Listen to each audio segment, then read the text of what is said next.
2016 Zero FXS First Ride Review. If you've been keeping tabs, we've ridden the Zero FX quite a lot. First in 2013 when I rode one to the top of Pikes Peak, during the 91st running of the iconic event. Later that year I was fortunate enough to be drafted onto a team that raced another FX twice around the clock, making history as the first electric motorcycle to do so. In 2014, Zero's VP of Global Marketing, and off-road racing legend, Scott Harden, invited EIC Kevin Duke and myself to his backyard track to get a taste of the FX in its natural, dirt, environment. Following that, editor Roderick and I took another FX to Adams Motorsports Park to put it head-to-head with a Suzuki DRZ 400 small, for a gas versus electric supermoto face-off where it won. And, because I hadn't had enough of the FX, in early 2015, I had the bright idea to take one to the short track at Del March to try my hand at flat track racing, in quotes because I had no idea what I was doing. So, with no less than 5 Zero FX stories in our archives, a natural next question might be, another Zero FX review. Yes indeed, and here's why. Save for the trip to Harden's compound and the trek to Del March to play in the dirt, each time we rode the FX on pavement the bike had been modified for supermoto use by Harlan Flagg of Hollywood Electrics. The most obvious change being the switch to 17-inch wire spoke wheels and sticky rubber to replace the 21-inch front and 18-inch rear that comes standard.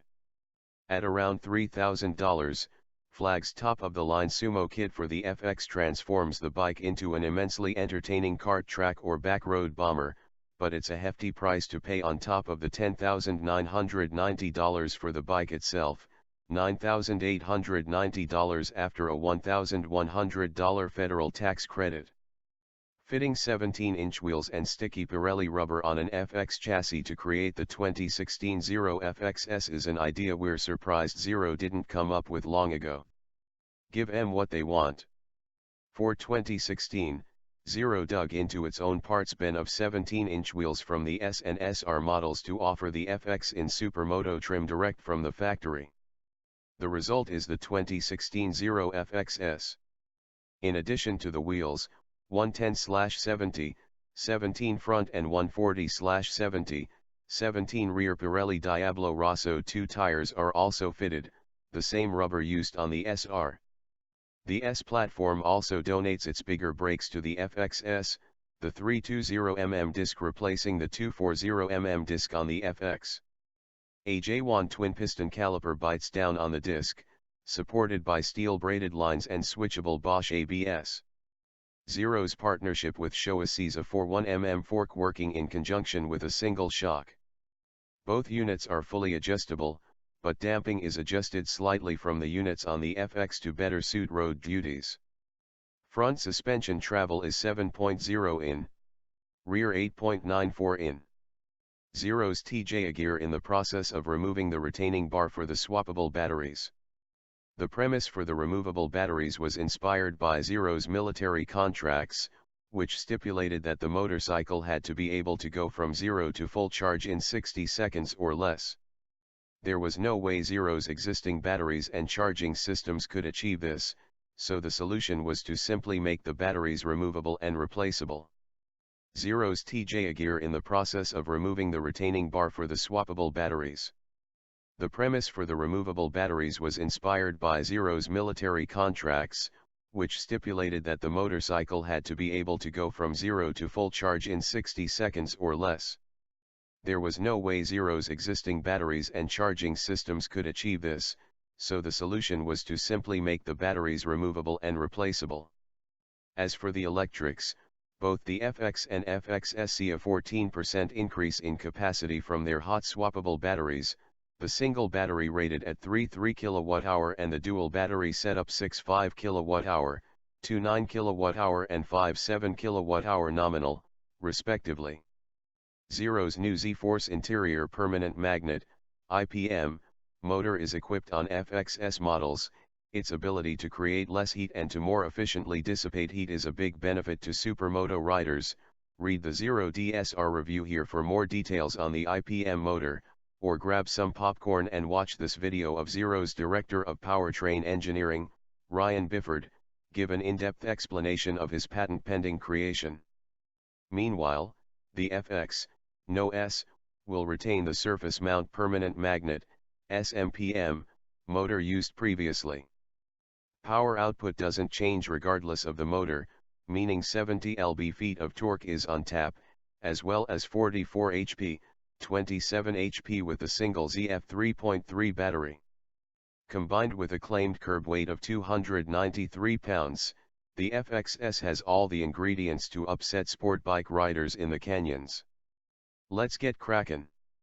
The world-famous Alice's restaurant would be the start/finish point for our ride aboard the FXS.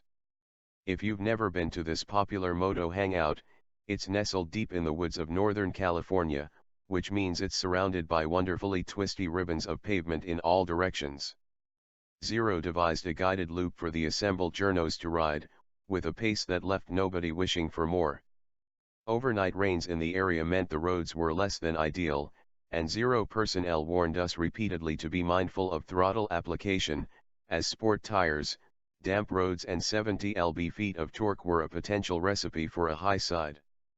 Roads like this are what the FXS lives for. My plan of attack was to ride like I would on any other canyon ride, with no concessions to battery savings. The FXS stayed in sport mode to take advantage of full power. The reasoning was twofold. First, I wanted to test the bike's range in a setting that would drain the battery quickly.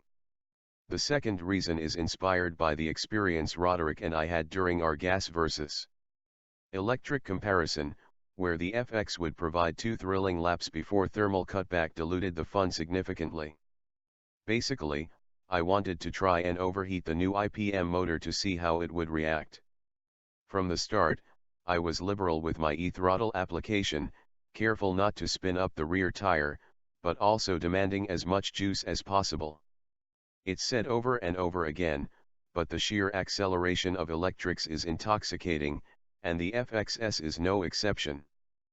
Power delivery didn't seem as instant as I remember on past FX models, but without having one to test side by side it was impossible to know. Zero says the software hasn't changed.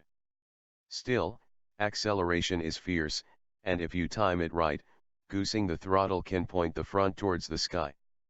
The FXS shares its brakes with its S and DS cousins that weigh over 100 pounds more. On the FXS, that translates into being able to brake late with just one finger. The FXS's slim body, lightweight and wide bars make for a motorcycle eager to be tossed into turns, though the wet roads meant exploring the edge grip of the Pirelli tires would have to wait until another time.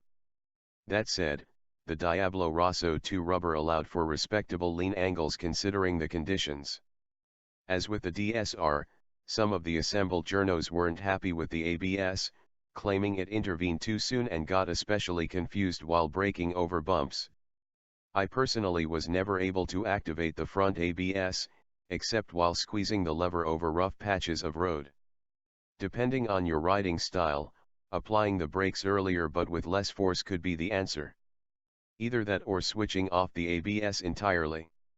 Wide bars and relatively little weight make the FXS easy to manhandle through turns. From a performance standpoint, the FXS lives up to the hype of being a supremely fun and entertaining canyon carver. On tight roads I have no doubt it could hang with nearly anything out there. As always, one of the issues with electric centers around range. Our test loop was exactly 37 miles, according to the trip meter on my FXS. Granted, it was a brutal 37 miles from a battery life standpoint, but after a thorough flogging, the battery percentage indicator on the dash read 13% charge remaining, with acceleration getting noticeably weaker beginning at 20% charge remaining in order to conserve battery life. Considering Zero claims 52 miles of range in combined city/highway use, highway meaning sustained speeds of roughly 70 mph, still having 13% charge left after nearly 40 hard miles is respectable. Looking at the bigger picture, riding the FXS to the canyons, making a few runs, then heading home seems nearly impossible unless your backyard literally is in the canyon or you take a long lunch break to recharge. And you'll have to plug into your standard wall outlet, as, unlike the S, SR, DS and DSR, the FXS isn't compatible with the zero charge tank, meaning it isn't compatible with J1772 charge plugs at level 2 stations. Ergonomically, the FXS's MX roots are obvious with its narrow seat, slim waistline and upright bars. As for the motor overheating, despite my best efforts, I wasn't able to reach the IPM motor's thermal limits on this ride. Taking into account the chilly ambient temps, 55F, and periods where we were stuck behind slow-moving traffic, a more thorough test will have to come later when we can stick the FXS on a track. Better late than never.